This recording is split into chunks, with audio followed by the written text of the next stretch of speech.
দাসপ্রথা ইতিহাসের পাতায় চিরতরে মুছে গেছে একথা সত্যি, কিন্তু খুলনার মোস্তফার মোড়ে প্রতিদিন ভোরে যেন সেই প্রাচীন চিত্রটাই ভেসে ওঠে।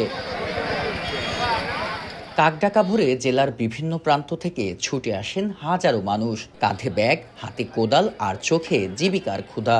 দীর্ঘ ১.৫ যুগ ধরে এখানে বসে মানুষ বিক্রির হাট। কাজের খোঁজে আসা এ মানুষগুলো দিনমজুর, রাজমিস্ত্রি, রং মিস্ত্রি, কৃষক সহ বিভিন্ন পেশার।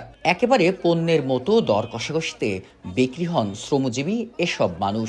শুধু পুরুষ নন, নারীরাও আসেন। কেউ কাজ পান, আবার কেউ মলিন মনে খালি হাতে ফিরে যান। এইবার এই জায়গাটায় সবসময় লোক বিক্রি হয় না, এখন বেশি, এরপরে কম, এরপরে 3 ভাগের 4 ভাগের 1 ভাগই পাওয়া যায়। তা আমরা খাবো কি? কাজ না হলে বাসায় যাই খাবো কি? আসি তো মেলা দূরিতে। পুরো দাঁড়া নিতে চায় না, বয়স হয়ে গেলি ওই অল্প বয়সে ছেলে ফেলে কিনে এরা এই না খাইয়ে চলে আসছে। 400 টাকা, 500 টাকা, একই শ্রমিকের টাকা, এরা ছেলে মেয়ে কি করে বাঁচাবে? আর যারা শ্রমিক খুঁজছেন তারাও ভরসা রাখেন এই হাটেই।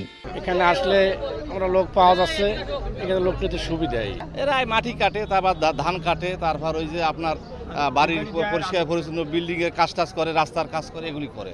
সিটি বাইপাস সড়কের এই হাট শুরু হয় ভোর 5টায়, চলে সকাল 8টা পর্যন্ত। এই হাটে মানুষ খুঁজে ফেরে কাজ, দাম শুধু শরীরের ঘাম আর পেশির শক্তিতে।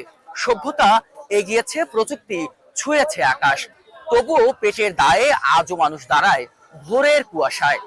শ্রমিক দিবসে তাই একটাই দাবি, শ্রমের ন্যায্য মূল্য আর মানুষের মর্যাদা। বেলাল হোসেন সজল, সময় সংবাদ, খুলনা।